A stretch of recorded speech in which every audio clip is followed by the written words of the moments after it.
President Clinton,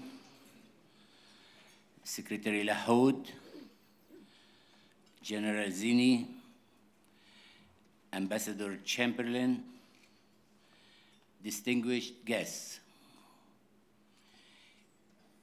It is with pleasure and great deal of joy that I share this platform with two good friends, President Bill Clinton and Secretary Ray Lahoud. President Clinton has worked long and hard to bring peace to the Middle East, and it's most fitting that he launches this evening the conference on rethinking a Middle East in transition. I am honored to be introduced by a person I greatly admire, Secretary Lahoud. We take as much pride in him in Lebanon as you do in the United States. And it's reassuring that he is at present in the decision-making process in the United States. I owe special thanks to Ambassador Wendy Chamberlain, the distinguished president of the Middle East Institute, and to General Anthony Zinni for inviting me to address you at this banquet. The honor of being with you this evening is greatly multiplied by presenting me with the Middle East Institute Annual Award. This award is of special importance to me as it comes from an organization that has worked for peace and order in the Middle East for over 60 years. Few organizations have worked so hard, so objectively, and with so much empathy for our region as you have. And for that, we thank you. My family, my friends here, and my countrymen are grateful for the special distinction you have bestowed on me. Tomorrow, you hold a major conference. You hold it at a time of high tension in the Middle East. Scholars, government officials, and experts will examine in seminars the problems in the region and will search for opportunities to attain the elusive peace. President Clinton did his best and came pretty close. President Obama is now pretty much engaged and seems hopeful in spite of the many obstacles in the way. Last year, he spoke at Cairo University about what is right, what is fair, what is just, and how he is faced with the challenge of translating his ideas and ideals into facts on the ground. We have many problems in the Middle East. I wrote my views in a paper which I have distributed to you and to the conference. The issues are too important not to give them our fullest attention. I know there is not much I can add with respect to facts and scenarios. I may, however, have a different perspective emanating from my different background. I come from Lebanon. I worked in the Arab world. I served in the government of Lebanon as Deputy Prime Minister. I worked closely with leaders in the region and with leaders in the West as well. To my sorrow, my country has fallen victim to regional conflicts. I have lived with these conflicts when I was in government and continues to be engaged as a private citizen with global interests and acquaintances.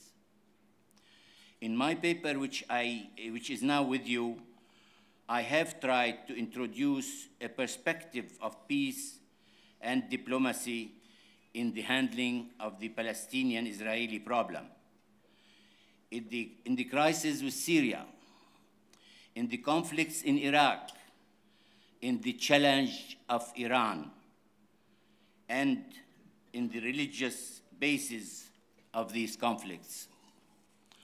Although each of these issues is important in itself, there is no doubt in my mind that the Palestinian-Israeli problem is central.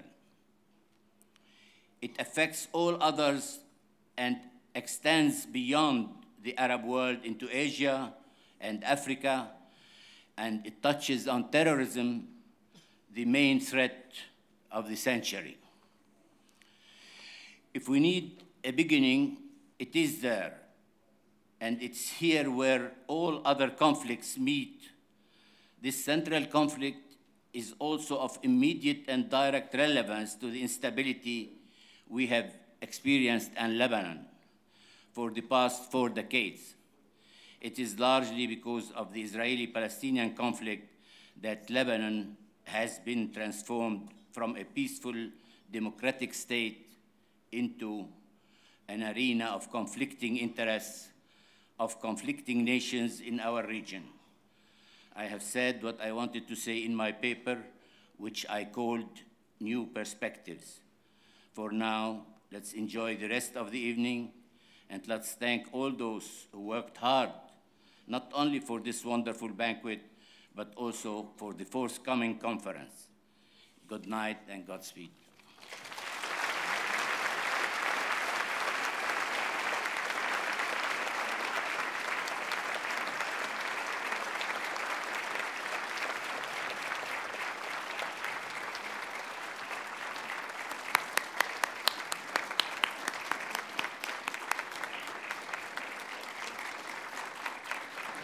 Well, thank you very much.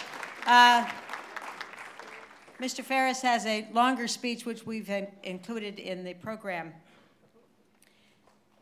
I'd like to now introduce General Anthony Zinni. You know, as the daughter of a career Marine officer, I really wish he was here to see me tonight to be able to be introducing a 4-star U.S. Marine Corps general. It's quite a moment, would be a moment in our family. General Zinni has served his country with distinction for over 39 years in the Marine Corps. From 1997 to 2000, he was Commander-in-Chief of the United States Central Command in charge of all American troops in the Middle East. And during that time, he traveled widely, and he met many people, and he made many, many deep friendships throughout the region.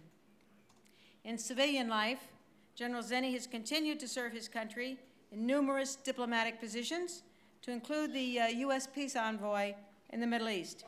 He's written 2 best-selling books.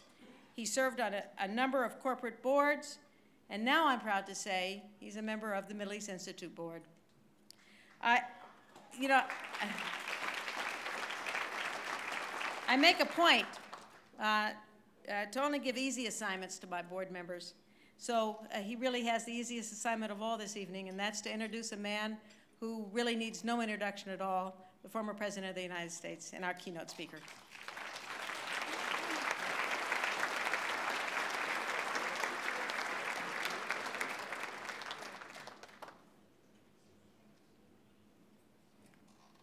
Thank you, Wendy. I have a picture on my desk in my office in my home. And it's a picture taken when I was briefing President Clinton when I had just become the commander of U.S. Central Command. It was the first military action or operation we were undertaking.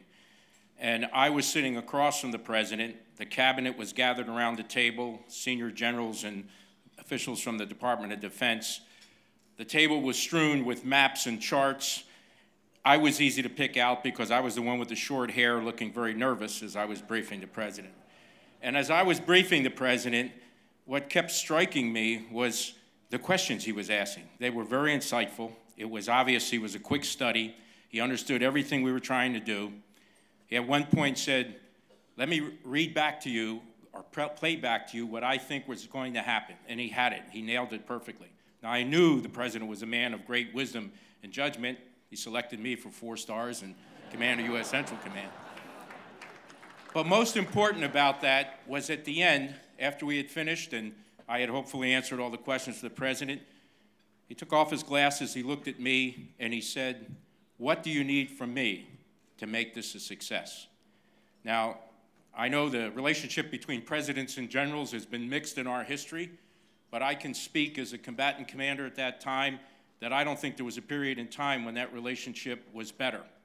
He met with each of us, commanders of the services and of the regional commands and combatant commands, twice a year. When we would come to our conference in Washington, we had time with the President, not only socially, but each of us met with President Clinton and had an opportunity to tell him about our region and what we thought was important.